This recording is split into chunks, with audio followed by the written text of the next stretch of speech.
नमस्कार दोस्तों, जय हिंद, वंदे मातरम। स्वागत है दोस्तों हमारे इस नई वीडियो में। दोस्तों आज की वीडियो में हम जानने वाले हैं बिहार की 243 सीटों का ताज़ा सर्वे ओपिनियन पोल। इस ताज़ा सर्वे ओपिनियन पोल के माध्यम से हम जानेंगे कि अब की बार बिहार में आखिर कौन बनेगा मुख्यमंत्री और कौन सी पार्टी अब की बार बिहार के अंदर सरकार बनाती हुई नजर आ रही है। क्या अब की बार बन पाएगी एनडीए गठबंधन की सरकार या बन पाएगी इंडिया यानी कांग्रेस गठबंधन की सरकार। दोस्तों देखना यह है कि अब की बार कौन सी पार्टी बिहार के अंदर सरकार बना सकती है, आखिर किस जिले में किस पार्टी को कितनी सीटें मिलने का अनुमान है और कौन सी पार्टी अब की बार बिहार में सरकार बनाएगी। दोस्तों जैसे कि आपको पता है कि बिहार विधानसभा चुनाव नजदीक आने वाले हैं, इसी के चलते हम इस वीडियो में लेकर आए हैं बिहार विधानसभा चुनाव का ताजा सर्वे ओपिनियन पोल। इस ताजा सर्वे ओपिनियन पोल के माध्यम से हम जानेंगे कि अब की बार बिहार में आखिर कौन सी पार्टी सरकार बनाती हुई नजर आ रही है। चलिए दोस्तों वीडियो को शुरू कर लेते हूँ, देखते हैं सबसे पहले जिला। उससे पहले मैं आपको जानकारी के लिए बता दूं कि बिहार में विधानसभा की 243 सीटें हैं। किसी भी पार्टी को बिहार के अंदर सरकार बनानी हो तो उस पार्टी को 243 में से 122 सीटें जीतने की आवश्यकता होगी।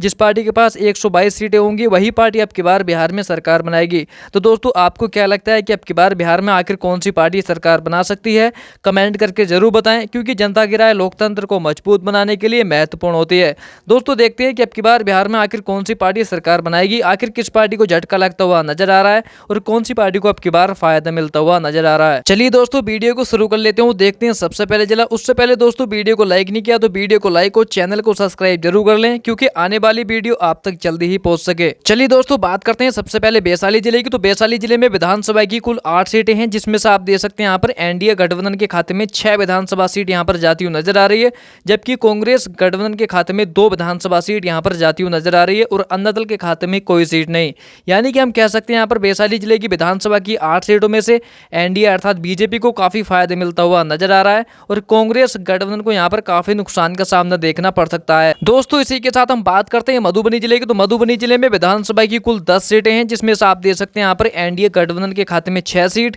और इंडिया यानी कांग्रेस गठबंधन के खाते में 3 विधानसभा सीट यहाँ पर जाती हुई नजर आ रही है, जबकि अन्ना दल के खाते में 1 विधानसभा सीट यहाँ पर जाने का अनुमान है। यानी कि हम कह सकते हैं कि इसमें भी मधुबनी जिले में विधानसभा की 10 सीटों में से एनडीए अर्थात बीजेपी को काफी फायदे मिलता हुआ नजर आ रहा है, जबकि कांग्रेस गठबंधन को यहाँ पर काफी नुकसान का सामना देखना पड़ सकता है। दोस्तों इसी के साथ हम बात करते हैं बक्सर जिले की। तो बक्सर जिले में विधानसभा की कुल 4 सीटें हैं, जिसमें से आप दे सकते हैं यहाँ पर एनडीए गठबंधन के खाते में 3 विधानसभा सीट यहाँ पर जाती हुई नजर आ रही है और कांग्रेस गठबंधन के खाते में 1 विधानसभा सीट यहाँ पर जाने का अनुमान है और अन्ना दल की बात करें तो अन्ना दल के खाते में कोई सीट नहीं। दोस्तों इसी के साथ हम बात करते हैं भागलपुर जिले की। तो भागलपुर जिले में विधानसभा की कुल 7 सीटें हैं, जिसमें से आप दे सकते हैं यहाँ पर एनडीए गठबंधन के खाते में 5 विधानसभा सीट यहाँ पर जाती हुई नजर आ रही है, जबकि कांग्रेस गठबंधन के खाते में 2 विधानसभा सीट यहाँ पर जाती हुई नजर आ रही है और अन्ना दल के खाते में अभी तक तो कोई सीट नहीं। यानी कि हम कह सकते हैं यहाँ पर भागलपुर जिले की विधानसभा की 7 सीटों में से एनडीए अर्थात बीजेपी को यहाँ पर काफी बढ़त मिलती हुई नजर आ रही है, जबकि कांग्रेस गठबंधन को यहाँ पर काफी नुकसान का सामना देखना पड़ सकता है। दोस्तों इसी के साथ हम बात करते हैं नवादा जिले की। तो नवादा जिले में विधानसभा की कुल 5 सीटें हैं, जिसमें से आप दे सकते हैं यहाँ पर एनडीए गठबंधन के खाते में 3 विधानसभा सीट यहाँ पर जाती हुई नजर आ रही है, जबकि कांग्रेस गठबंधन के खाते में 2 विधानसभा सीट यहाँ पर जाने का अनुमान है और अन्ना दल के खाते में कोई सीट नहीं। दोस्तों इसी के साथ हम बात करते हैं भोजपुर जिले की। तो भोजपुर जिले में विधानसभा की कुल 7 सीटें हैं, जिसमें से आप दे सकते हैं यहाँ पर एनडीए गठबंधन के खाते में 5 विधानसभा सीट यहाँ पर जाती हुई नजर आ रही है, जबकि कांग्रेस गठबंधन के खाते में 2 विधानसभा सीट यहाँ पर जाती हुई नजर आ रही है और अन्ना दल के खाते में कोई सीट नहीं। चलिए दोस्तों इसी के साथ हम बात करते हैं बंका जिले की। तो बंका जिले में विधानसभा की कुल 5 सीटें हैं, जिसमें से आप दे सकते हैं यहाँ पर एनडीए गठबंधन के खाते में 1 विधानसभा सीट यहाँ पर जाती हुई नजर आ रही है, जबकि कांग्रेस गठबंधन के खाते में 4 विधानसभा सीट यहाँ पर जाती हुई नजर आ रही है, जबकि अन्ना दल के खाते में अभी तक तो कोई सीट नहीं। यानी कि हम कह सकते हैं यहाँ पर बंका जिले की विधानसभा की 5 सीटों में से एनडीए अर्थात बीजेपी को काफी नुकसान का सामना देखना पड़ सकता है और कांग्रेस गठबंधन को यहाँ पर काफी फायदा मिलता हुआ नजर आ रहा है। दोस्तों इसी के साथ हम बात करते हैं शिवहर जिले की। तो शिवहर जिले में विधानसभा की कुल 1 सीट है, वो 1 सीट एनडीए गठबंधन के खाते में जाती हुई नजर आ रही है। यानी कि हम कह सकते हैं यहाँ पर इंडिया यानी कांग्रेस को काफी नुकसान का सामना देखना पड़ सकता है और अन्ना दल के खाते में कोई सीट नहीं। चलिए दोस्तों बात करते हैं अरवल जिले की। तो अरवल जिले में विधानसभा की कुल 2 सीटें हैं, वो 2 सीट एनडीए गठबंधन के खाते में जाती हुई नजर आ रही है, जबकि कांग्रेस गठबंधन को यहाँ पर काफी नुकसान का सामना देखना पड़ सकता है और अन्ना दल के खाते में कोई सीट नहीं। यानी कि हम कह सकते हैं यहाँ पर अरवल जिले की विधानसभा की 2 सीटों में से एनडीए अर्थात बीजेपी को काफी फायदा मिलता हुआ नजर आ रहा है और कांग्रेस गठबंधन को यहाँ पर काफी नुकसान का सामना देखना पड़ सकता है। चलिए दोस्तों इसी के साथ हम बात करते हैं कैमूर जिले की। तो कैमूर जिले में विधानसभा की कुल 4 सीटें हैं, वो 4 सीट एनडीए गठबंधन के खाते में जाती हुई नजर आ रही है, जबकि इंडिया यानी कांग्रेस को यहाँ पर काफी नुकसान का सामना देखना पड़ सकता है और अन्ना दल के खाते में अभी तक तो कोई कोई सीट नहीं। चलिए दोस्तों, इसी के साथ हम बात करते हैं गया जिले की। तो गया जिले में विधानसभा की कुल 10 सीटें हैं, जिसमें से आप देख सकते हैं यहाँ पर एनडीए गठबंधन के खाते में 7 विधानसभा सीट यहाँ पर जाती हुई नजर आ रही है, जबकि कांग्रेस गठबंधन के खाते में 3 विधानसभा सीट यहाँ पर जाती हुई नजर आ रही है और अन्य दल के खाते में कोई सीट नहीं। यानी कि हम कह सकते हैं यहाँ पर गया जिले की विधानसभा की 10 सीटों में से एनडीए अर्थात बीजेपी को काफी फायदा मिलता हुआ नजर आ रहा है, जबकि कांग्रेस गठबंधन को यहाँ पर काफी नुकसान का सामना देखना पड़ सकता है। दोस्तों, इसी के साथ हम बात करते हैं गोपालगंज जिले की। तो गोपालगंज जिले में विधानसभा की कुल 5 सीटें हैं, जिसमें से आप देख सकते हैं यहाँ पर एनडीए गठबंधन के खाते में 4 विधानसभा सीट यहाँ पर जाती हुई नजर आ रही है,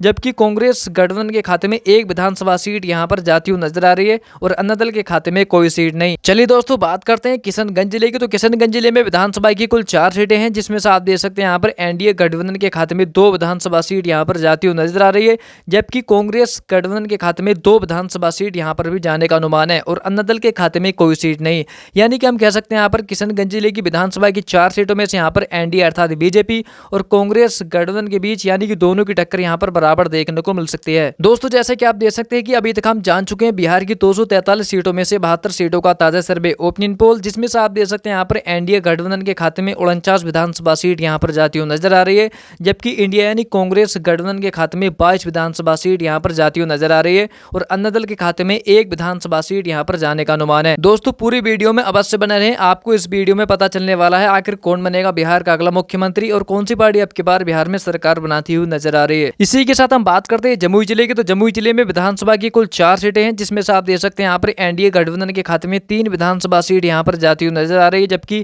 कांग्रेस गठबंधन के खाते में 1 विधानसभा सीट जाने का अनुमान है और अन्य दल के खाते में कोई सीट नहीं। इसमें भी कह सकते हैं यहाँ पर जमुई जिले की विधानसभा की 4 सीटों में से एनडीए अर्थात बीजेपी को यहाँ पर 2 सीटों पर बढ़त मिलती हुई नजर आ रही है। चलिए दोस्तों, इसी के साथ हम बात करते हैं पश्चिमी चंपारण जिले की। तो पश्चिमी चंपारण जिले में विधानसभा की कुल 10 सीटें हैं, जिसमें से आप देख सकते हैं यहाँ पर एनडीए गठबंधन के खाते में 8 विधानसभा सीट यहाँ पर जाती हुई नजर आ रही है, जबकि इंडिया यानी कांग्रेस गठबंधन के खाते में 2 विधानसभा सीट यहाँ पर जाने का अनुमान है और अन्य दल के खाते में कोई सीट नहीं। यानी कि हम कह सकते हैं यहाँ पर पश्चिमी चंपारण जिले की विधानसभा की 10 सीटों में से एनडीए अर्थात बीजेपी को काफी फायदा मिलता हुआ नजर आ रहा है, जबकि कांग्रेस गठबंधन को यहाँ पर काफी नुकसान का सामना देखना पड़ सकता है। दोस्तों, इसी के साथ हम बात करते हैं शेखपुरा जिले की। तो शेखपुरा जिले में विधानसभा की कुल 2 सीटें हैं, वो 2 सीट एनडीए गठबंधन के खाते में जाती हुई नजर आ रही है, जबकि कांग्रेस को यहाँ पर काफी नुकसान का सामना देखना पड़ सकता है। यानी कि हम कह सकते हैं यहाँ पर इंडिया यानी कांग्रेस गठबंधन का खाता यहाँ पर खुलने की कोई संभावना नहीं दिख रही है और अन्य दल के खाते में कोई सीट नहीं। इसी के साथ हम बात करते हैं समस्तीपुर जिले की। तो समस्तीपुर जिले में विधानसभा की कुल 10 सीटें हैं, जिसमें से आप देख सकते हैं यहाँ पर एनडीए गठबंधन के खाते में 6 विधानसभा सीट यहाँ पर जाती हुई नजर आ रही है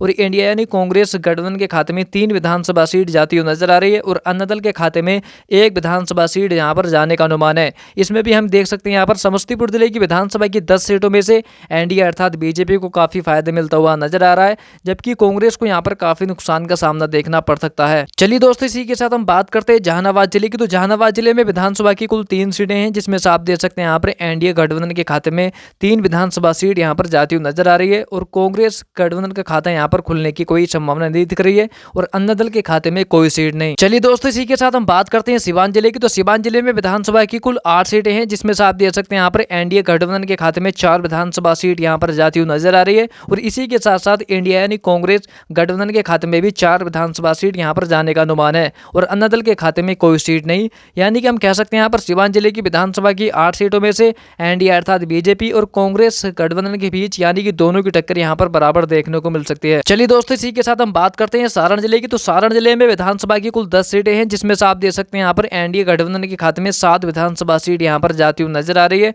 और इसी के साथ साथ इंडिया यानी कांग्रेस गठबंधन के खाते में 2 विधानसभा सीट यहाँ पर जाने का अनुमान है। चलिए बात करते हैं नालंदा जिले की। तो नालंदा जिले में विधानसभा की कुल 7 सीटें हैं, जिसमें से आप देख सकते हैं यहाँ पर एनडीए गठबंधन के खाते में 4 विधानसभा सीट यहाँ पर जाती हुई नजर आ रही है और इंडिया यानी कांग्रेस गठबंधन के खाते में 3 विधानसभा सीट यहाँ पर जाती हुई नजर आ रही है और अन्य दल के खाते में कोई सीट नहीं। चलिए दोस्तों, इसी के साथ हम बात करते हैं पूर्वी चंपारण जिले की। तो पूर्वी चंपारण जिले में विधानसभा की कुल 12 सीटें हैं, जिसमें से आप देख सकते हैं यहाँ पर एनडीए गठबंधन के खाते में 8 विधानसभा सीट यहाँ पर जाती हुई नजर आ रही है और इंडिया यानी कांग्रेस गठबंधन के खाते में 3 विधानसभा सीट यहाँ पर जाती हुई नजर आ रही है और अन्य दल के खाते में 1 विधानसभा सीट जाने का अनुमान है। यानी कि हम कह सकते हैं यहाँ पर पूर्वी चंपारण जिले की विधानसभा की 12 सीटों में से यहाँ पर एनडीए अर्थात बीजेपी को यहाँ पर काफी फायदा मिलता हुआ नजर आ रहा है। चलिए दोस्तों, इसी के साथ हम बात करते हैं बेगूसराय जिले की। तो बेगूसराय जिले में विधानसभा की कुल 7 सीटें हैं, जिसमें से आप देख सकते हैं यहाँ पर एनडीए गठबंधन के खाते में 5 विधानसभा सीट यहाँ पर जाती हुई नजर आ रही है और इंडिया यानी कांग्रेस गठबंधन गठबंधन के खाते में 2 विधानसभा सीट यहाँ पर जाने का अनुमान है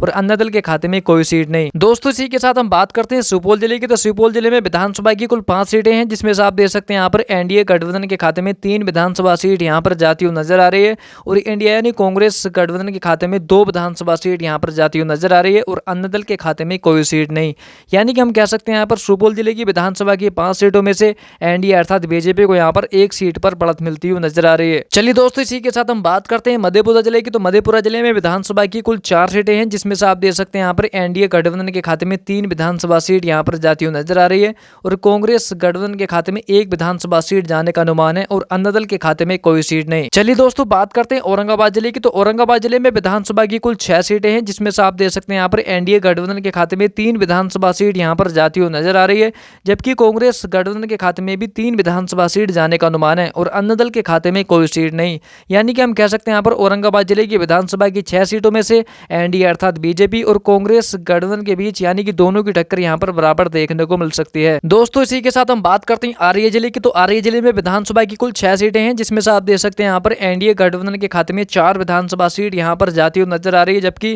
कांग्रेस गठबंधन के खाते में 2 विधानसभा सीट जाती हुई नजर आ रही है और अन्य दल के खाते में कोई सीट नहीं। चलिए दोस्तों इसी के साथ हम बात करते हैं खगड़िया जिले की। तो खगड़िया जिले में विधानसभा की कुल 4 सीटें हैं, जिसमें से आप देख सकते हैं यहाँ पर एनडीए गठबंधन के खाते में 2 विधानसभा सीट यहाँ पर जाती हुई नजर आ रही है और इसी के साथ साथ इंडिया यानी कांग्रेस गठबंधन के खाते में भी 2 विधानसभा सीट यहाँ पर जाने का अनुमान है। दोस्तों जैसे कि आप देख सकते हैं यहाँ पर खगड़िया जिले की विधानसभा की 4 सीटों में से यहाँ पर एनडीए अर्थात बीजेपी और कांग्रेस गठबंधन के बीच यानी कि दोनों की टक्कर यहाँ पर बराबर देखने को मिल सकती है। चलिए दोस्तों इसी के साथ हम बात करते हैं मुजफ्फरपुर जिले की। तो मुजफ्फरपुर जिले में विधानसभा की कुल 11 सीटें हैं, जिसमें से आप देख सकते हैं यहाँ पर एनडीए गठबंधन के खाते में 6 विधानसभा सीट यहाँ पर जाती हुई नजर आ रही है और इसी के साथ साथ इंडिया यानी कांग्रेस गठबंधन के खाते में 4 विधानसभा सीट जाने का अनुमान है और अन्य दल के खाते में 1 विधानसभा सीट यहाँ पर जाती हुई नजर आ रही है। यानी कि हम कह सकते हैं यहाँ पर मुजफ्फरपुर जिले की विधानसभा की 11 सीटों में से यहाँ पर एनडीए अर्थात बीजेपी को यहाँ पर 2 सीटों का फायदा मिलता हुआ नजर आ रहा है। चलिए दोस्तों इसी के साथ हम बात करते हैं सहरसा जिले की। तो सहरसा जिले में विधानसभा की कुल 4 सीटें हैं,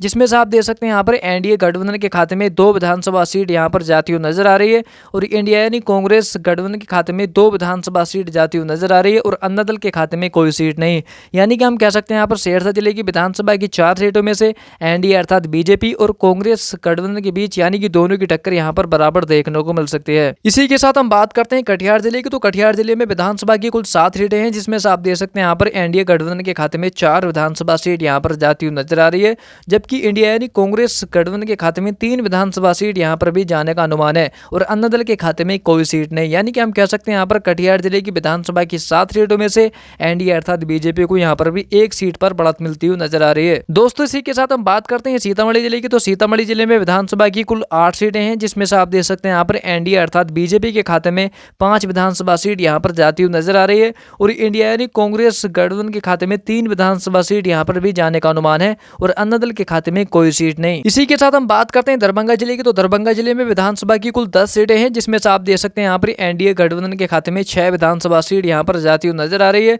और इंडिया यानी कांग्रेस गठबंधन के खाते में 3 विधानसभा सीट यहाँ पर भी जाने का अनुमान है और अन्य दल के खाते में 1 विधानसभा सीट यहाँ पर भी जाती हुई नजर आ रही है। चलिए दोस्तों इसी के साथ हम बात करते हैं पटना जिले की। तो पटना जिले में विधानसभा की कुल 14 सीटें हैं, जिसमें से आप देख सकते हैं यहाँ पर एनडीए गठबंधन के खाते में 8 विधानसभा सीट यहाँ पर जाती हुई नजर आ रही है और इंडिया यानी कांग्रेस गठबंधन के खाते में 5 विधानसभा सीट जाती हुई नजर आ रही है और अन्य दल के खाते में 1 विधानसभा सीट यहाँ पर जाने का अनुमान है। जैसे कि आप देख सकते हैं यहाँ पर पटना जिले की विधानसभा की 14 सीटों में से एनडीए अर्थात बीजेपी को यहाँ पर काफी फायदे मिलता हुआ नजर आ रहा है। दोस्तों इसी के साथ हम बात करते हैं पूर्णिया जिले की। तो पूर्णिया जिले में विधानसभा की कुल 7 सीटें हैं, जिसमें से आप देख सकते हैं यहाँ पर एनडीए गठबंधन के खाते में 5 विधानसभा सीट यहाँ पर जाती हुई नजर आ रही है। इसी के साथ साथ इंडिया यानी कांग्रेस गठबंधन के खाते में 5 विधानसभा सीट जाती हुई नजर आ रही है और अन्य दल के खाते में कोई सीट नहीं। इसी के साथ हम बात करते हैं लखीसराय जिले की। तो लखीसराय जिले में विधानसभा की कुल 2 सीटें हैं, वो 2 सीट एनडीए गठबंधन के खाते में जाती हुई नजर आ रही है और जबकि इंडिया यानी कांग्रेस को यहाँ पर काफी नुकसान का सामना देखना पड़ सकता है और अन्य दल के खाते में कोई सीट नहीं। चलिए दोस्तों इसी के साथ हम बात करते हैं रोहतास जिले की। तो रोहतास जिले में विधानसभा की कुल 7 सीटें हैं, जिसमें से आप देख सकते हैं यहाँ पर एनडीए गठबंधन के खाते में 5 विधानसभा सीट यहाँ पर जाती हुई नजर आ रही है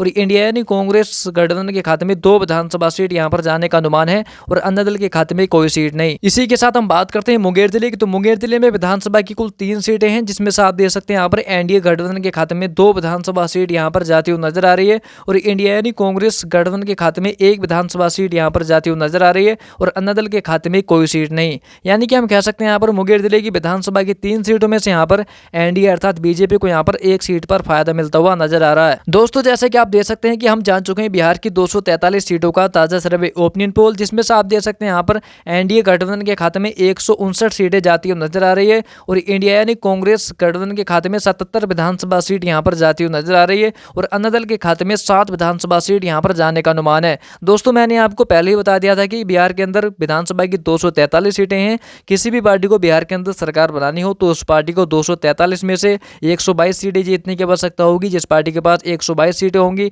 वही पार्टी अब की बार बिहार में सरकार बनाएगी। तो दोस्तों आपको क्या लगता है कि अब की बार बिहार में आखिर कौन सी पार्टी सरकार बना सकती है? कमेंट करके जरूर बताएं, क्योंकि जनता की राय लोकतंत्र को मजबूत बनाने के लिए महत्वपूर्ण होती है। दोस्तों वीडियो पसंद आई तो वीडियो को लाइक और चैनल को सब्सक्राइब जरूर कर लें, क्योंकि आने वाली वीडियो आप तक जल्द ही पहुंच सके।